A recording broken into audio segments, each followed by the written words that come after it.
네, 오늘은 10월 23일 목요일입니다.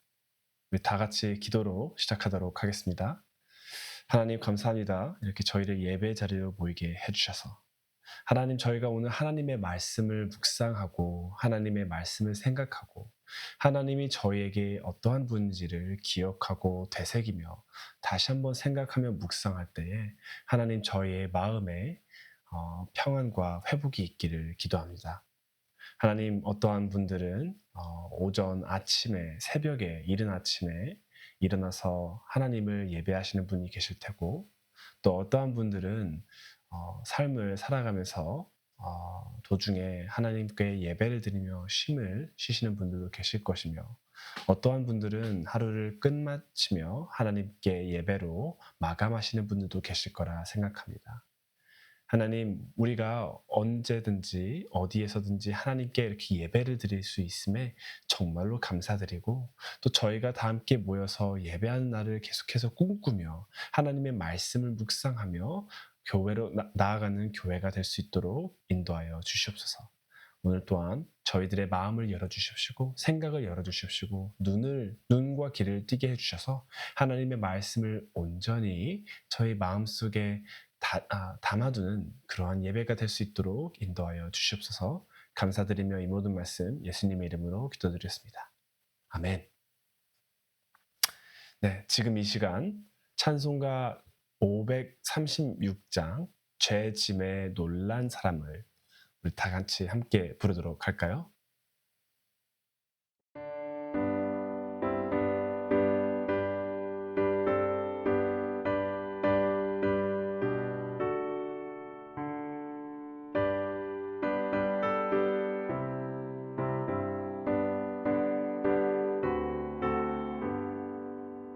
죄짐에 눌린 사람은 다 주께 나오라.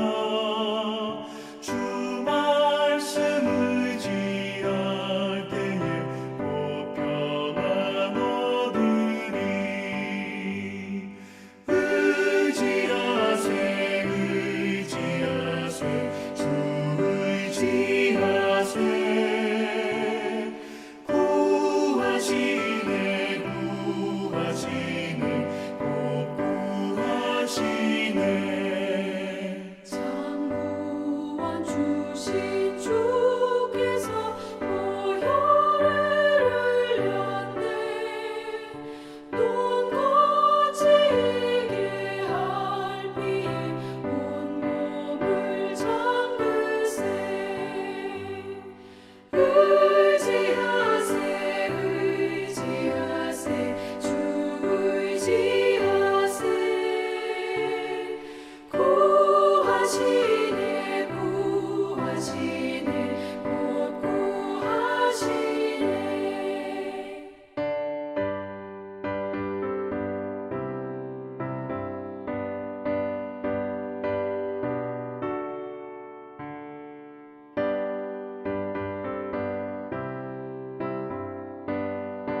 오늘 하나님께서 주시는 말씀은 스가랴 9장 1절부터 8절 우리 다 같이 함께 읽도록 하겠습니다.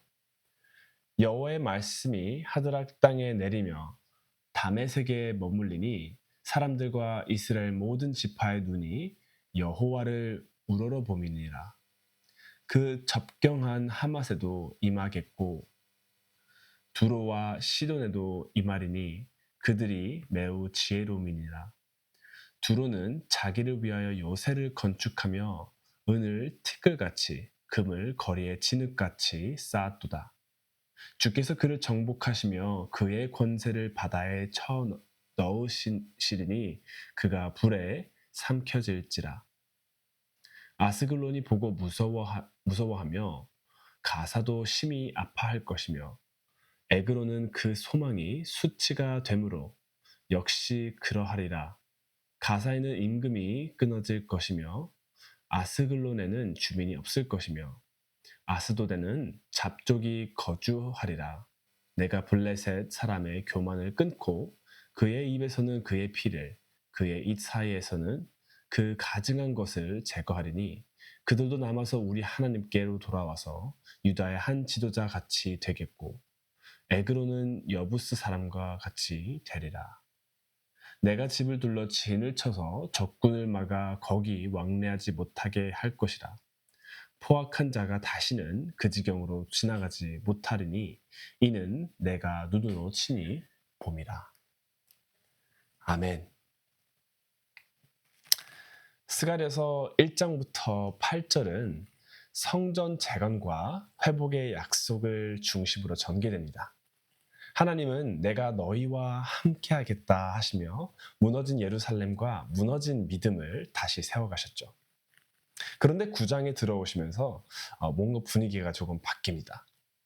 이제 초점은 하나님께서 이스라엘 주변의 열방들을 심판하시고 궁극적으로 하나님의 왕국을 세우신다는 데로 향합니다. 하나님께 대적하던 나라들이 하나씩 무너지고 결국 하나님께서 친히 다스리시는 나라가 세워집니다. 자, 오늘 본문 9장 1절부터 8절은 바로 그 심판의 행진이 시작되는 장면입니다. 자, 그렇다면 이 행진의 시작에서 우리가 과연 무엇을 배워야 할까요? 자, 첫 번째로 우리는 하나님의 놀라운 능력에 주목해야 합니다. 3절에선 이렇게 말을 하죠. 두로는 자기를 위하여 요새를 건축하며 은을 티끌같이 금을 거리에 진흙과 같이 쌓았도다. 두로는 당시 지중해 무역의 중심 도시였습니다. 경제력, 기술력, 군사력, 이 모든 면에서 강력한 도시였죠. 자신들을 위해 성벽을 높이 세우고 심지어 바다 위의 섬으로 옮겨 요새를 지을 정도로 완벽한 방어 체계를 갖춰졌는데요. 하지만 하나님께서 그들을 향해 손을 드시자 어떤 일이 일어났습니까? 4절은 이렇게 말합니다. 주께서 그를 정복하시며 그의 권세를 바다에 쳐넣으시니 그가 불에 삼켜질지라.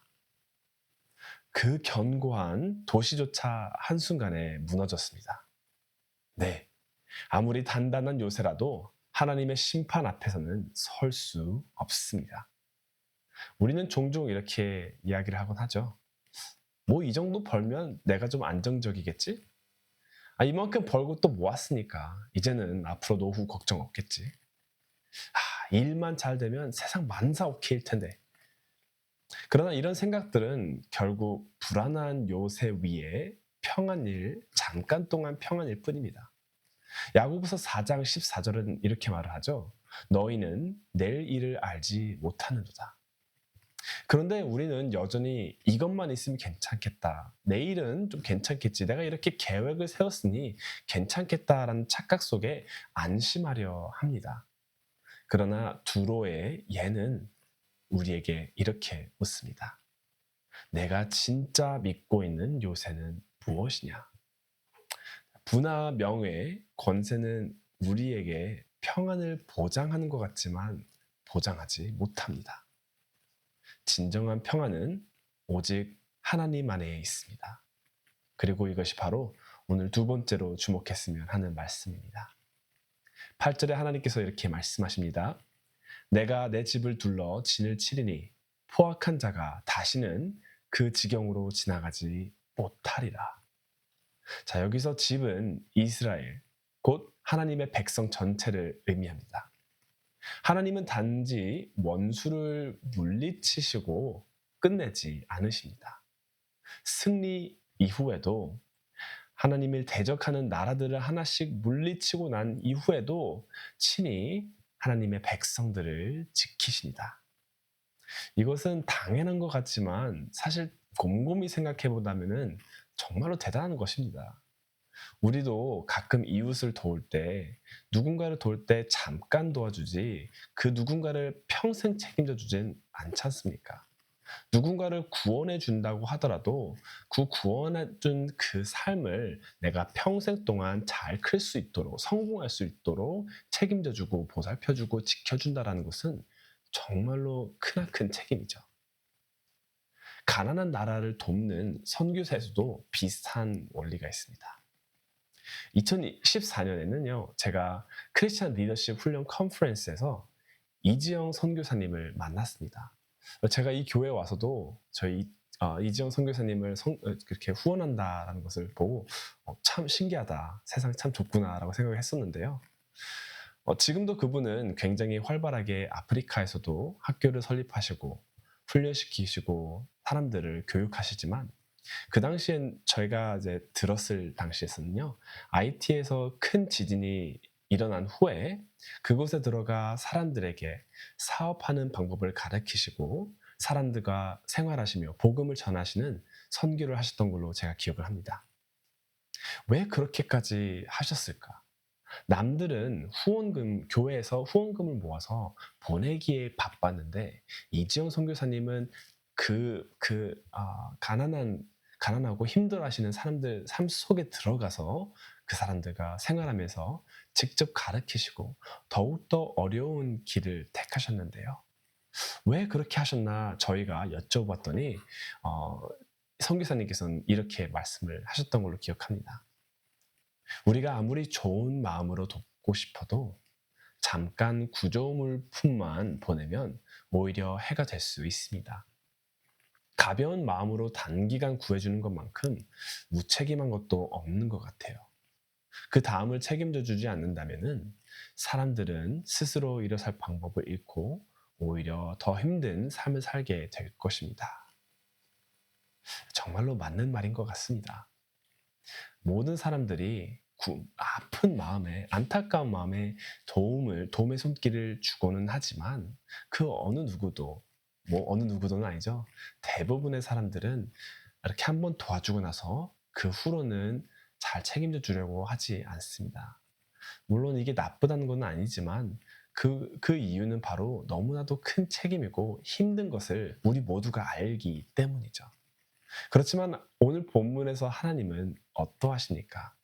우리의 힘든 것을 보고 잠깐 도와주시고 구조 물품만 보내주시고 그리고 마십니까? 전혀 그렇지 않으시죠. 하나님은 우리를 그렇게 대하지 않으십니다. 우리를 구원하신 후에 이제 내가 알아서 해라 이렇게 하시지 않습니다. 하나님은 우리를 끝까지 책임지시며 돌봐주십니다. 나는 여전히 너의 주변을 지키겠다. 이것이 바로 하나님의 보호하심입니다. 하나님은요, 우리를 위해서 싸워주시고 이기게 하시고 또 끝까지 지켜주십니다.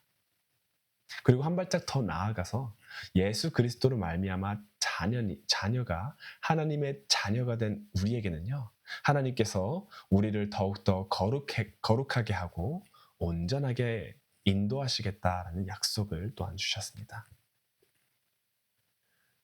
하나님의 임재 안에 있는 사람과 그렇지 않은 사람들의 차이는 정말 극명합니다. 하나님의 대적하는 자들은요, 그 어떠한 것들을 가지고 있더라도 어떠한 요새들을 이렇게 만들지라도 자신을 지켜줄 수 없습니다. 하나님 앞에서 그러한 것들은 정말로 조그만한 모래 같은 것들과 다름없죠.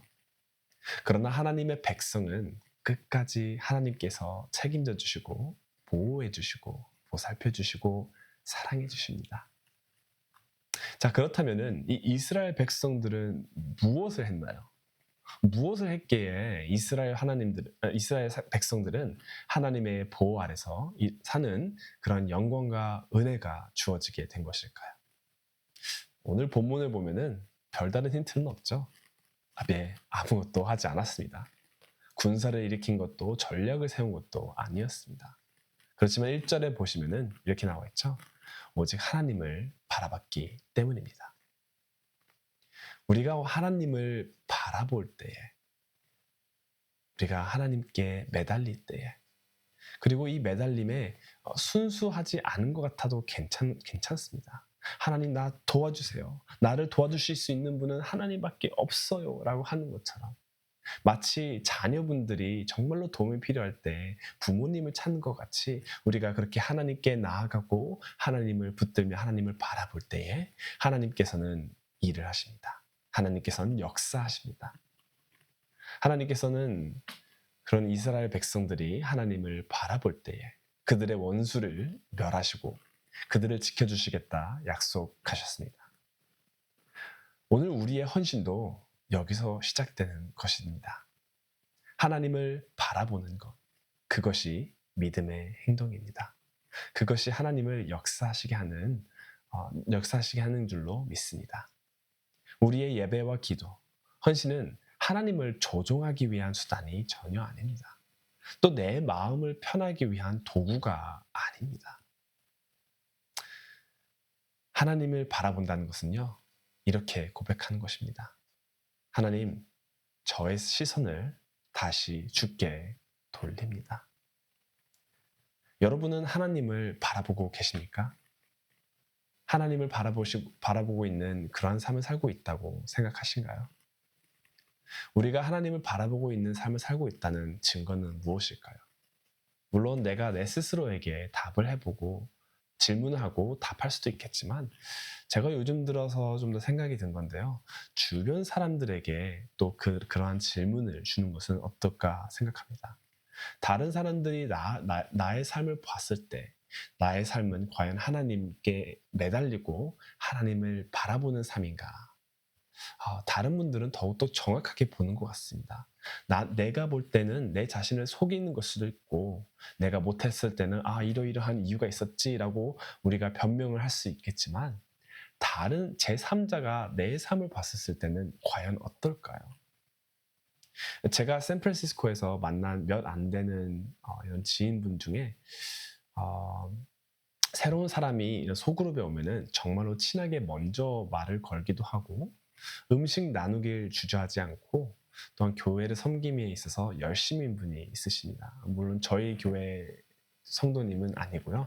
다른 제 나이 또래 친구분 한 번 만났는데, 그분이 언제 한번 이렇게 사랑하는 할아버지에 대해서 이야기를 할 때, 할아버지께서는 항상 가족이 모이면은 꼭 예배를 드렸다라고 합니다. 누가 뭐라고 하든, 누가 얼마나 바쁘든, 얼마나 이렇게 행복한 가정의 시간을 가지더라도 항상 빠지지 않는 것은 바로 예배였다라고 이렇게 이야기를 했습니다. 이분이 제가 만난 분들 중에서 정말 멋진 분에 속한다라고 생각을 하는데요. 그 뒷배경은 바로 하나님을 바라본 그런 할아버지가 아닌가 생각합니다. 그런 할아버지를 보고 자라온 사람은 이렇게 하나님을 경외하고 계속해서 하나님의 나라를 위해서 헌신하는 자녀가 된 줄로 생각합니다. 자, 제가 이 example를 하나 사용했는데요. 물론 자녀일 필요가 없습니다. 주변에 가까운 분들, 친구분들, 자녀가 있으신 분들은 자녀에게 한번 여쭤보는 것도 어렵지만 좋지 않을까 생각이 들고요. 부모님이 계시다면 부모님들께도 내가 사는 삶은 하나님을 바라보는 삶입니까? 하고 물어보는 것도 좋을 듯 합니다. 나는 하나님을 바라보며 살고 있나요? 이 질문을 하면은요, 내가 정말로 의지하고 있는 요새가 무엇인지 드러나게 될 것입니다. 하나님을 경외하는 사람은요, 세상의 두로처럼 화려하지는 않을지라도 흔들리지 않는 믿음의 요새를 세워나갑니다. 두로의 요새는 불탔지만 하나님이 친히 진을 친 백성은 안전할 것입니다. 우리의 삶 속에서도 요새처럼 보이는 것들이 정말 많죠. 직장, 돈도 있겠고, 인간관계, 명예. 그러나 그런 것들은 언제든지 무너질 수도 있죠. 하루아침에 폭삭 망할 수도 있지 않습니까? 그러나 하나님은 무너지지 않습니다. 세상을 창조하시고 이 세상을 다스리시는 분이시기에 그 어떠한 것도 하나님을 무너뜨릴 수 없습니다. 하나님이 우리의 진정한 요새가 되실 때 우리는 어떤 풍랑 속에서도 흔들리지 않을 거라 믿습니다. 하나님께서 이렇게 다시 한번 말씀하셨습니다. 내가 내 집을 두르고 진을 치리니 포악한 자가 다시는 그 지경으로 지나가지 못하리라. 여러분, 이 말씀을 곰곰이 생각해 보면서 하나님께서 여러분들을 얼마나 사랑하시고 얼마나 보살펴 주시는지 한번 깊게 생각하고 기억하며 묵상하며 또 기대하는 시간을 가져보시길 바랍니다. 오늘도 하나님은 여러분의 인생 주위에 진을 치고 계십니다. 그리고 그 보호 아래에서 담대히 믿음의 길을 걸어가시길 축원합니다. 기도하시겠습니다. 하나님 감사합니다. 이렇게 저희에게 아름다운 말씀을 주셔서 하나님, 우리가 오늘 하나님의 말씀을 스가랴의 말씀을 통해서 읽고 생각할 때에 하나님은 정말로 대단하신 분이시는 것을 다시 한번 기억합니다. 그리고 하나님께서 하셨던 모든 기적과 능력들을 기억하며 기대하는 시간을 가집니다. 하나님께서 그렇게 하나님의 대적하셨던 나라들을 하나하나 어떠한 나라가 무엇을 가졌더라도 어떠한 요새와 방벽을 가졌더라도 하나님께 적대할 수는 없었습니다.